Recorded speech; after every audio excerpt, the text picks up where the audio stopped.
मौत के समय परमात्मा हमें क्यों याद नहीं आता? देखो भाई, कहा गया है कि मौत के समय हमें इतनी पीड़ा होती है कि हम उस पीड़ा में ही उलझकर रह जाते हैं और हमारा ध्यान परमात्मा तक नहीं पहुंच पाता, क्योंकि पीड़ा इतनी ज़्यादा कठिन है। कहा तो ये गया है कि जैसे कोई हमारी खाल खींचे तो इतनी जो पीड़ा होगी उतनी ही पीड़ा उस समय होती है जब हमारे शरीर से आत्मा जुदा होती है। तो भाई पीड़ा में ही तड़पकर हम दम तोड़ देते हैं। तो भाई क्या करें, कैसे परमात्मा याद आए?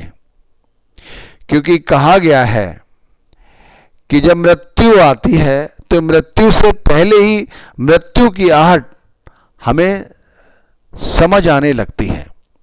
मृत्यु से चंद रोज पहले ही हमें कुछ अटपटा सा महसूस होता है। अटपटा सा महसूस क्या होता है कि हम पैर कहीं रखते हैं, हमारा पैर कहीं पड़ता है, बोलना कुछ चाहते हैं, निकलता मुंह से कुछ है। हमें सारी दुनिया अजीब सी महसूस होने लगती है। मन बड़ा बेचैन सा रहता है, अंधेरा आंखों के आगे छाया रहता है। और जब मृत्यु का समय पूरी तरह से आ जाता है तब ये समझ लीजिए कि शरीर में इतना दर्द और इतना कष्ट होता है कि उस कष्ट को सहना असंभव सा ही होता है। पता नहीं कैसे हम उस कष्ट को सहते हैं और कैसे हम सहेंगे, क्योंकि यदि कोई जीवित ऐसा व्यक्ति हो जो मर के जीवित हुआ हो, वो कहे कि उसके साथ ऐसा ऐसा अनुभव हुआ, तो हम समझ सकें। लेकिन ऐसा तो कोई है नहीं ना जो मर के जीवित हुआ हो। इसलिए ये एक तत्व ज्ञान और राज की तरह छुपा हुआ है, लेकिन ये राज है सच्चा। तभी तो देख लो, इतनी बड़ी दुनिया में अनेक जीवात्माएं हैं जो यहां से रोज चली जाती हैं, लेकिन उनका सच नहीं जान पाते हम लोग। हम यूं ही खाली हाथ रहते हैं।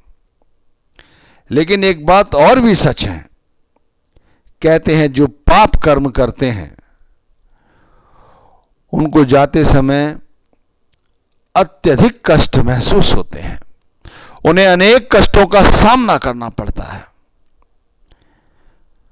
और जो अच्छे कर्म करते हैं, जो भक्ति करते हैं, उन्हें इतनी इसकी शरीर की दुर्गति नहीं होती। लेकिन देखा ये भी गया है, अब तो बड़ा ही अपवाद सा हो गया है कि बहुत सारी जीवात्माएं ऐसी भी हैं जो दिन रात पुण्य कर्म करती हैं, लेकिन उसके बावजूद भी अंत वेले जब उनके शरीर से उनकी आत्मा जुदा होती है, उससे पहले ही उनके शरीर की वो दुर्गति होना शुरू हो जाती है जो वाकई में वर्णन करने योग्य नहीं है। आपने देखा भी होगा, ऐसी कई पुण्य आत्माएं जिन्हें से आप परिचित थे, वो कई साल तक अपने बिस्तर पर ही पड़ी रहीं, उनको सुध बुध ही नहीं रही, कहते हैं कोमा जैसी स्थिति में पड़ी रही। अब आप बताइए कितने कष्ट रहे होंगे जो साल 2 साल पलंग पर ही पड़े रहते हैं। बहुत सी जीवात्माएं ऐसे भी हैं जो सब कुछ भूल जाती हैं, पता नहीं क्या क्या करने लगती हैं, क्या क्या हाथ से उठा लेती हैं, किस चीज को मुंह में डाल लेती हैं। ऐसे ऐसे अनुभव हैं। भाई परमात्मा को अंत वेले याद कर पाना वाकई में कठिन है, लेकिन ये बात सच है कि अंत वेले जो कष्ट होते हैं उनको भी सहना बहुत ही कठिन है। लेकिन फिर भी इस सत्य को जानने के बावजूद भी हम उस रास्ते की कोई तैयारी करना नहीं चाहते। दुनियावी सुखों के लिए, भोग विलास के लिए हम दिन रात मेहनत मशक्कत करते हैं, दिमागी कसरत करते हैं और कसरत में पास भी हो जाते हैं। लेकिन अंत वेले परमात्मा का ध्यान न होने के कारण, परमात्मा का नाम न होने के कारण, परमात्मा की याद न होने के कारण कहते हैं कि हम फिर से 84 लाख योनियों की जिया जून में ही भटकते रहते हैं और तरह तरह की योनियों में हमें बार बार जन्म लेना पड़ता है और बार बार मरना पड़ता है। तो भाई किस तरह से कभी ऐसा वक्त आएगा कि हमारे भी शरीर से आत्मा जब जुदा हो, जब हम यहां से जाएं तो हमें परमात्मा नजर आए, हमारा ध्यान परमात्मा में रहे। तो भाई इसके लिए सबसे पहले तो इस चीज का ध्यान कर लो। अब एक बात अपने पक्की तौर से मन में बिठा लो कि बहुत से लोग जो कहते हैं ना कि परमात्मा जैसी कोई चीज नहीं है, उन लोगों को अनसुना कर दो और अपने दिल में पूरी निष्ठा से बिठा लो कि परमात्मा ही सब कुछ है, परमात्मा के बगैर कुछ है ही नहीं। और उस परमात्मा को नहीं बिसार सकते, चाहे सारी जिंदगी सब कुछ भूलना पड़े, लेकिन परमात्मा को नहीं भूलेंगे। उस परमात्मा ने हमें इस धरती पे जन्म दिया है और इससे पहले कि जब हम यहां से जाएं तो परमात्मा की याद में ही जाएं, परमात्मा की सोच ही हमें बनी रहे, तभी संभव है। कहते हैं परमात्मा अपना रूप बदलकर गुरु रूप में, सतगुरु रूप में हमें इस पृथ्वी पर मिलते हैं। वक़्त के पूर्ण संत होने चाहिए, वो वक़्त के पूर्ण गुरु होने चाहिए, पूर्ण सतगुरु होने चाहिए, क्योंकि यहां पर भी लोगों ने दुकानें लगा रखी हैं। अब ये आपके ऊपर निर्भर है कि आप उन्हें कैसे पहचानें, या परमात्मा के हाथ की ये बात है कि आपको उन तक कैसे पहुंचाएं, या आपकी भावनाएं, भक्ति सहज रूप से उन तक आपको पहुंचा देती हैं। और जो जीवात्मा उन्हीं से जीने की कला सीखते हैं, ध्यान रखिए, जीने की कला, जीने की कला है केवल नाम का सिमरन भजन, केवल दुनिया से उतना संबंध रखना जितना जरूरी है, केवल उतना परिवार के साथ, कारोबार के साथ जुड़ना जितना कि जरूरी है, जरूरत से ज्यादा नहीं। हमने तो हर चीज जरूरत से ज्यादा अपना रखी है।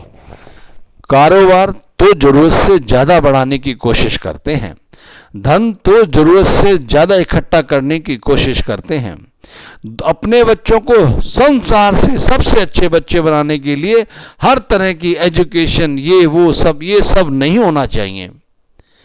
सिर्फ उतना जितना जरूरत है, जरूरत के हिसाब से यदि आप गुरु नाम के साथ जुड़े रहे, परमात्मा के साथ जुड़े रहे, सारी जिंदगी जुड़े रहे, श्वासों श्वास जुड़े रहे, तो भाई जिस समय हमें यहां से जाना होगा उस समय भी हम उनके साथ जुड़े होंगे। देखिए ये है अनोखा प्रेम।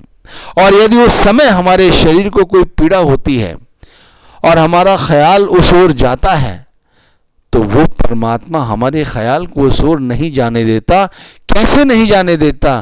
क्योंकि वो हमें शक्ति प्रदान करता है, वो हमारी संभाल करता है। वो नाम का सिमरन भजन हमें अंदरूनी ताकत देता है। वही ताकत तो है जो हमें मरने में भी, जब हम इस दुनिया को अलविदा कहते उस समय भी हमारे लिए सहायक सिद्ध होती है, या सहायक सिद्ध होता है, जो हमें 84 लाख योनियों की जिया जून से मुक्त कर देता है। कहा गया है गीता के एक प्रसंग में कि जो सब कुछ मुझे सौंप देता है और अंत समय अपना ध्यान मुझ में लगाता है, मैं उसे दोबारा से जन्म मरण के चक्कर में नहीं उलझने देता। हमेशा हमेशा के लिए यहां से उसे मुक्ति मिल जाती है।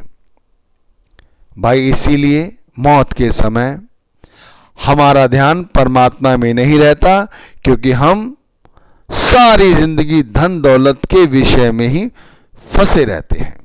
हमें चाहिए कि हम सद्गुरु की याद करें, सद्गुरु के नाम पर विश्वास करें, सारी जिंदगी सिर्फ सिमरन और भजन के अलावा अपने जीवन का कोई लक्ष्य हो ही नहीं।